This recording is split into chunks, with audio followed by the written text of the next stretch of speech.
Dear students, this is Praveen Kumar Agarwal from Management Department. Welcomes you in my today's lecture of Managerial Economics. In today's lecture, we will discuss upon the concept of role or application of profit. आज के lecture में हम discuss करेंगे कि अगर कोई firm profit को earn करना चाहती है या वो अपने पर्पस को प्रॉफिट मैक्सिमाइजेशन के पॉइंट ऑफ व्यू सेट करती है तो उसके पीछे प्रॉफिट क्या क्या रोल प्ले करता है या उसकी क्या क्या एप्लीकेशंस इन्वॉल्व रहती हैं। जब हम किसी फर्म के पॉइंट ऑफ व्यू से डिसीजन मेकिंग की बात करते हैं तो उस डिसीजन में profit always remains the central theme, हमेशा सेंट्रल थीम की तरह वर्कआउट करता है, एक क्रूशियल रोल को प्ले करता है। जैसा कि हम जानते हैं कि अगर कोई एक पर्टिकुलर फर्म है वो लगातार प्रॉफिट को अर्न कर रही है और उसका प्रॉफिट लगातार इंक्रीज हो रहा है, इसका मतलब ये हुआ कि जो वो पर्टिकुलर फर्म है उसमें प्रॉपर बिजनेस स्ट्रेटजीज को फॉलो किया जा रहा है और जो उसके बिजनेस टैक्टिक्स हैं वो एफिशिएंट वे में वर्क कर रहे हैं। तो एक तरीके से प्रॉफिट इंडिकेटर हो गया, बिजनेस स्ट्रेटजी को इफेक्टिव वे तक ले जाया जा रहा है और बिजनेस टैक्टिक्स को एफिशिएंट वे में फॉलो किया जा रहा है, इस बात का इंडिकेटर है प्रॉफिट। अगर हायर लेवल ऑफ प्रॉफिट को फॉलो किया जा रहा है इसका मतलब जो बिजनेस है वो अपने ऑपरेशंस को सक्सेसफुल वे में रन कर रही है। Earning of profit is indispensable for survival and viability of business firms. Long run में आपको सर्वाइव करना है क्योंकि ग्रोथ जो हो रही है, you are getting a growth in the market, लेकिन अगर उस ग्रोथ को आप लॉन्ग पीरियड ऑफ टाइम तक मेंटेन कर पाते हो तो वो तभी पॉसिबल होता है जब आप लगातार प्रॉफिट को अर्न करते रहते हो। तो अगर हम देखें इन प्रॉपर डिस्कशन के बाद तो हमें एक प्रॉफिट के इंपॉर्टेंट रोल के बारे में पता चलता है कि प्रॉफिट क्या रोल प्ले करता है किसी भी पर्टिकुलर बिजनेस ऑर्गेनाइजेशन के अंदर या बिजनेस फर्म के अंदर। इसके साथ साथ हम डिफरेंट टाइप के इसके रोल को डिस्कस कर सकते हैं कुछ पॉइंट्स के बेसिस पर। क्या क्या है वो पॉइंट्स जो इसके रोल को प्रॉपर्ली या इसके एप्लीकेशंस को प्रॉपर्ली डिफाइन करते हैं। The very first role is it helps in optimum allocation of resources through directing resources to relatively profitable uses.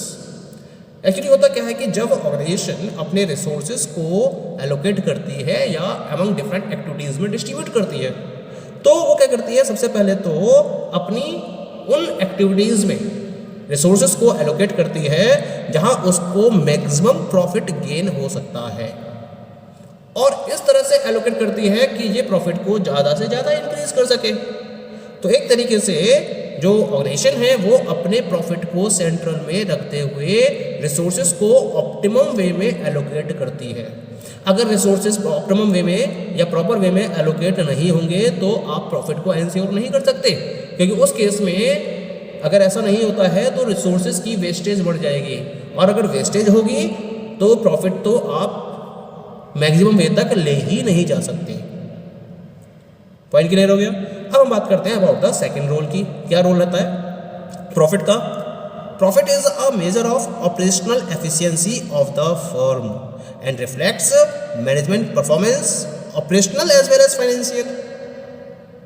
कुल मिला के किसी भी फर्म की ऑपरेशनल एफिशिएंसी को मेजर करने का सबसे बढ़िया तरीका क्या होता है, प्रॉफिट होता है कि भाई फर्म अपने ऑपरेशंस को प्रॉपर वे में परफॉर्म कर रही है या नहीं कर रही है, इसका मेजरमेंट हम उसके द्वारा अर्न किए गए प्रॉफिट से लगा लेते हैं। अगर कोई फर्म लगातार अपने प्रॉफिट को इंक्रीज करती चली जा रही है तो ये केवल अकेले पॉसिबल होता है उसकी ऑपरेशनल एफिशिएंसी के इंक्रीज होने की वजह से। और इसके साथ साथ जो मैनेजमेंट है उसकी परफॉर्मेंस को भी हम रिफ्लेक्ट कर लेते हैं, उसके बारे में भी कंप्लीट इवैल्यूएशन फॉलो करते हैं on the basis of the profit earned by the management on the basis of its expertise nature. चाहे वो ऑपरेशनल लेवल का परफॉर्मेंस है चाहे वो फाइनेंशियल लेवल पर परफॉर्मेंस है, हम दोनों ही लेवल के परफॉर्मेंस को प्रॉफिट के बेसिस पर मेजर करने में कामयाब हो पाते हैं। लगातार प्रॉफिट अर्न कर रही है then efficiency is okay and management performance is okay. लेकिन अगर परफॉर्मेंस या जो प्रॉफिट है वो लगातार कम हो रहा है तो कहीं ना कहीं फर्म अपने ऑपरेशनल एफिशिएंसी को अचीव नहीं कर पा रही है और जो मैनेजमेंट है वो ऑपरेशनल के साथ साथ फाइनेंशियल लेवल पर भी प्रॉपरली परफॉर्मेंस प्रोवाइड नहीं कर पा रहा है। ये एक इंडिकेशन मिल जाता है किसी भी फर्म को। तीसरे रोल की बात करें, then the third role is it reflects security and solvency by providing internal finance for financing expansion, innovation and replacement programmes. सबसे बड़ी बात क्या है, अगर कोई फर्म लगातार प्रॉफिट को अर्न कर रही है तो उस प्रॉफिट के बेसिस पर वो अपनी सिक्योरिटी को मैक्सिमम लेवल तक एंश्योर कर सकती है और उसके साथ साथ अपनी सॉल्वेंसी को भी, सिक्योरिटी के साथ साथ सॉल्वेंसी को भी रिफ्लेक्ट करता है किसी भी फर्म के द्वारा अर्न किया गया उसका प्रॉफिट। क्योंकि जब ऑर्गेनाइजेशन लगातार प्रॉफिट को अर्न करती है तो जो उसका इंटरनल फाइनेंस है, यानी कि जो उसकी रिटेन्ड अर्निंग है, क्योंकि जो एक्स्ट्रा रेवेन्यू या जो भी रेवेन्यू फर्म ने अर्न किया उसमें से कुछ पार्ट तो वो डिविडेंड के फॉर्म में अपने शेयर होल्डर्स को पे कर देती है, लेकिन जो बचा हुआ पार्ट है उसका, जो अनडिस्ट्रीब्यूटेड पार्ट ऑफ रेवेन्यू है जिसे हम रिटेन्ड अर्निंग का नाम देते हैं, वो एक इंटरनल फाइनेंस का सोर्स है। और इस पर्टिकुलर अमाउंट का यूज आप अपने एक्सपेंशन में फॉलो कर सकते हो। अगर आप अपने आप को एक्सपेंड करना चाहते हो या इनोवेटिव वे में प्रोडक्ट्स को लॉन्च करना चाहते हो या रिप्लेसमेंट प्रोग्राम्स को इम्प्लीमेंट करना चाहते हो, तो उसमें आप इस पर्टिकुलर अमाउंट को, जिसे आप रिटेन्ड अर्निंग का नाम दे रहे हैं, यूज कर सकते हो। लेकिन ये तभी पॉसिबल है जब आप लगातार प्रॉफिट को अर्न कर रहे हो। अदरवाइज आप अपने ग्रोथ को, अपने इनोवेशन प्रोग्राम को या अपने रिप्लेसमेंट प्रोग्राम को सक्सेसफुल वे में आगे नहीं बढ़ा पाओगे। और ये सब क्या होते हैं, ये किसी भी फर्म की सक्सेसफुल ऑपरेशन या उसकी ऑपरेशनल एफिशिएंसी को रिप्रेजेंट करते हैं। ठीक है, नेक्स्ट पॉइंट की बात करते हैं, नेक्स्ट रोल की बात करते हैं। फोर्थ रोल क्या है? ये fourth role, it covers up the cost of obsolescence, replacement, risk as well as uncertainty and provides finance for discharging social responsibility। यानी कि अगर मैं प्रॉफिट के पॉइंट की बात करूं तो प्रॉफिट से और क्या फ़ायदा रहता है, आप अगर लगातार प्रॉफिट को अर्न कर रहे हो तो आप ऑब्सोलिसीन की कॉस्ट को भी कवर कर लेते हो। यानी कि क्या होता है, जब आप लगातार प्रोडक्ट्स को प्रोड्यूस कर रहे हो तो कुछ प्रोडक्ट तो आपके आउट ऑफ फैशन आते हैं, तो जो प्रोडक्ट आपके आउट ऑफ फैशन हो चुके हैं उनकी कॉस्ट को आप केवल और केवल प्रॉफिट से ही कवर कर सकते हो। आपने मशीनरीज यूज़ कर रहे हो और मशीनरीज में लगातार वियर एंड टियर होता है, डेप्रिसिएशंस होते हैं उसके अंदर ना, और उसकी वजह से एक टाइम के बाद वो मशीनरीज उस एफिशिएंसी के साथ में वर्कआउट नहीं कर पाती हैं, तो उनको भी आपको रिप्लेस करना होता है, उसमें भी आपकी कॉस्ट इन्वॉल्व होती है। आप फर्म को ऑपरेट कर रहे हो तो रिस्क भी इन्वॉल्व है, उसके साथ साथ अनसर्टेनिटी भी इन्वॉल्व रहती है। तो इन सारे पर्टिकुलर कॉस्ट को कवर किया जाता है with the help of profit. और अगर आप प्रॉपर प्रॉफिट अर्न नहीं करोगे तो इनको कवर नहीं कर पाओगे, जिसकी वजह से लगातार कॉस्ट क्या होगी, इंक्रीज होती चली जाएगी। इसके साथ साथ क्या रहता है, हर फर्म की अपनी कुछ सोशल रिस्पॉन्सिबिलिटीज भी होती हैं। जब फर्म लगातार प्रॉफिट अर्न करती रहती है तो वो इन सोशल रिस्पॉन्सिबिलिटीज को भी इस फंड की हेल्प से या इस फाइनेंस की हेल्प से लगातार डिस्चार्ज करती रहती है और सोशल लेवल पर भी एक गुडविल को मेंटेन करने में कामयाब हो पाती है। लेकिन जरूरी क्या है, प्रॉफिट अर्न करना। प्रॉफिट अर्न नहीं हो रहा है तो आप ये सारे पर्टिकुलर वर्क को फॉलो नहीं कर पाते हो। तो ये जितने भी वर्क है वो कौन फॉलो कर रहा है, प्रॉफिट। तो this is the role of the profit. Fifth role क्या है इसका, the level and rate of profit serves as the basis for financial decision analysis in project evaluation and appraisal. सबसे बड़ी बात क्या है, आपके पास रिसोर्सेज की अवेलेबिलिटी है। अब अगर आपको यह डिसीजन लेना हो कि किस पर्टिकुलर प्रोजेक्ट में आपको वो पर्टिकुलर फंड या रिसोर्सेज इन्वेस्ट करने चाहिए, तो आप क्या करोगे, जो भी आपके पास बेस्ट पॉसिबल प्रोजेक्ट्स अवेलेबल हैं उनमें आप फ्यूचर में अर्न किए जाने वाले लेवल ऑफ प्रॉफिट और रेट ऑफ प्रॉफिट को कैलकुलेट करोगे और कैलकुलेट करने के बाद इनको आप प्रॉपर्ली इवैल्यूएट करोगे और इसके बेसिस पर आप डिसाइड करोगे कि किस प्रोजेक्ट में आपको अपने रिसोर्सेज को इन्वेस्ट करना है। यानी कि जो पर्टिकुलर प्रोजेक्ट आपको हाईएस्ट लेवल और रेट ऑफ प्रॉफिट प्रोवाइड कर रहा होगा, फाइनली आप उसी प्रॉफिट वाले प्रोजेक्ट में अपने रिसोर्सेज को इन्वेस्ट करोगे और फाइनली उसे as a final project select कर लोगे। तो एक तरीके से प्रोजेक्ट इवैल्यूएशन एंड अप्रेजल में भी हम किसका यूज़ कर रहे हैं, प्रॉफिट के कॉन्सेप्ट का यूज़ कर रहे हैं।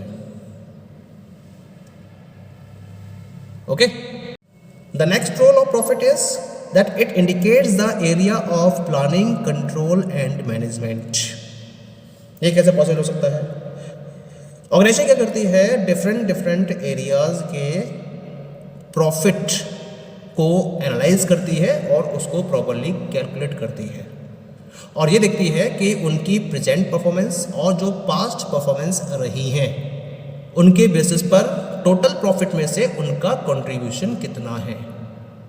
अगर वो प्रॉपर वे में अपने प्रॉफिट पार्ट को प्ले कर रही है देन इट इज़ ओके, लेकिन अगर they are not doing so तो उन पर्टिकुलर एरियाज को आइडेंटिफाई करने के बाद जो ऑर्गेनाइजेशन है वो उनके रिगार्डिंग प्रॉपर प्लानिंग को फोकस कर सकता है, उनके रिगार्डिंग प्रॉपर कंट्रोलिंग को फोकस कर सकता है और उन एक्टिविटीज़ को प्रॉपर मैनेज कर सकता है।